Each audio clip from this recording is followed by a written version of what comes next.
If you've seen any of my other record store videos, you know that I do digs without any dialogue because I'd like to have the record store do the talking. But in this particular case, we have an owner who is an American who owns a record store in Tokyo, which is incredibly rare. I think Sacco is the only case I know of. So let's let him take us through his store and dig.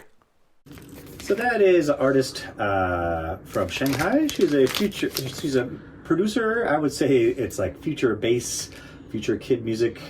She was actually in a early Shanghai punk band before she became a producer and visual artist.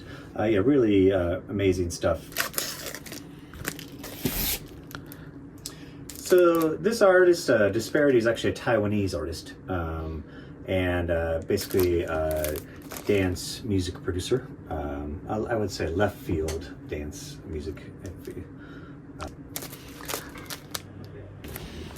This is Wang Meng and Yu Miao. Oh yeah, that's very interesting. That's an ambient, atmospheric record, but I would say almost not known anywhere in the world.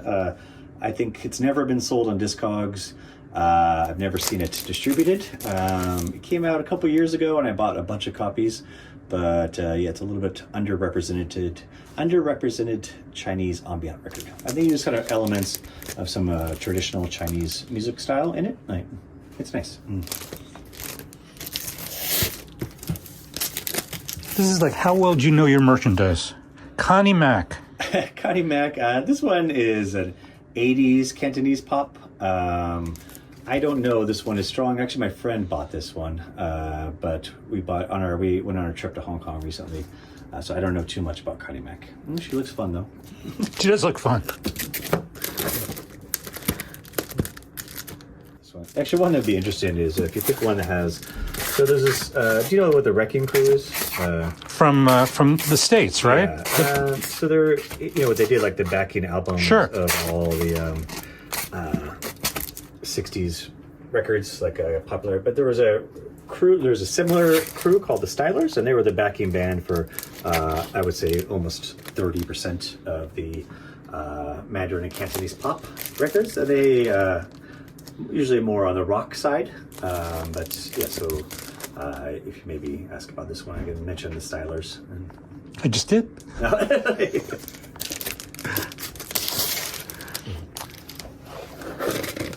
Probably more Philippe Laurent. Oh yeah, this is a very interesting, strange, eclectic electronic. This one, I love this record. I almost cannot describe it. It's so off the wall, all over the place.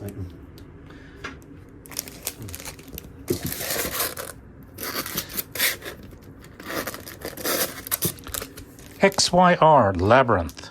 This one is just a little bit more straightforward ambient synth record. Yeah.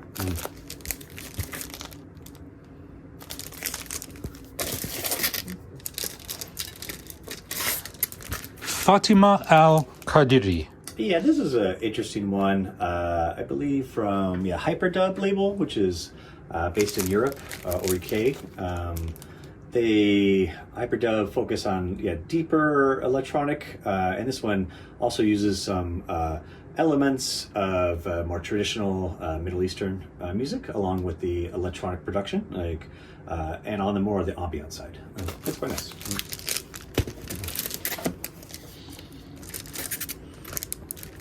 Yeah, that's an interesting one. That was recently reissued by. It's a label called "We Release Whatever the Fuck We Want." At least Seriously? Yeah, that label has done some popular Japanese titles. This one I think was only released in Japan, and there's actually quite a few around of the original version. I'm not sure why they chose it to do a reissue, because there's also actually many copies available in Japan of the original. But it's a nice French pop record. A little bit new wave feeling. It's interesting.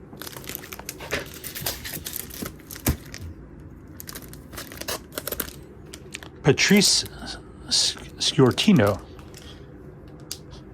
That one's more of a kind of standard 70s classical, kind of like almost a movie soundtrack instrumental record.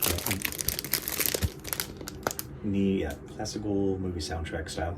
And it's an older record, probably from the 60s. Yeah, that one's at least, I think it's mid-70s. Yeah. This is great. This is this is a true test of somebody knowing. That one's interesting, actually. Which one? The first one? Okay. So this is Patrick Cowley. Patrick Cowley, who I mentioned earlier, who was there's many reissues from my friend's Dark Entries label.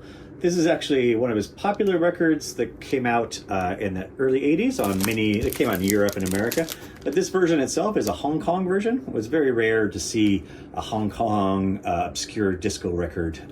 So there's not many left of these in the world. There's a lot of the American and European versions, but this Hong Kong version is a little bit special. So I was happy to find that. You can't audition records here, can you? You can at your cafe. Yeah, we have a listening station. Oh, you do? Okay.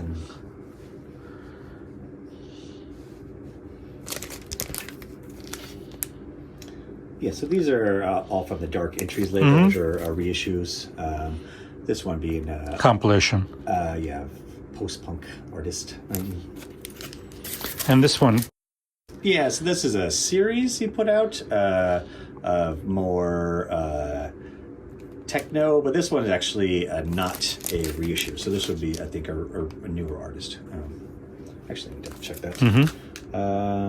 Yeah, as far as I remember, this is actually a newer artist. And we're at both Dark Entries bins. Are there any ones? These are all Dark Entries. And so, anything here that of note? Because or anything that you'd want to call out that are special, or I mean, they're all special. I know. It's like, oh, my chillins. I wouldn't say, yeah, this is also a band from San Francisco, a newer band. Really interesting new wave. Again, contemporary. They're still playing, and they have a very, I would say, kind of Kate Bush meets New Order type of sound from the San Francisco Bay Area. So, and this is a new recording. Oh, this is 2018. Yeah, or newer. The band's still around. So yeah, newer band. Cold Beat. Okay. Any other titles by Cold Beat here? I think that's the only one from. Okay. Yeah.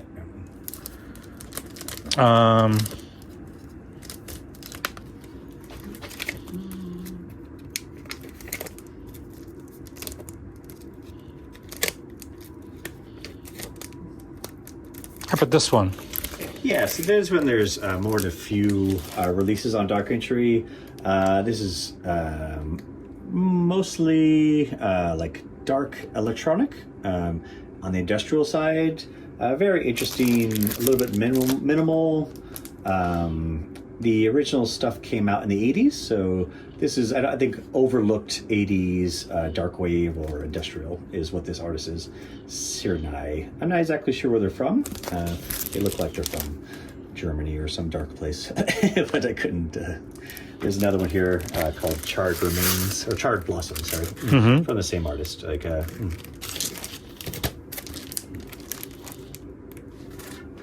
this is what year? This is 2018. 85, yes. Okay, so originally recorded 85, but the label says, so it's reissue. Yeah, so it was reissued. Yes. Right. And again, about 70% of the Dark Entries are reissues, mostly from 80s stuff.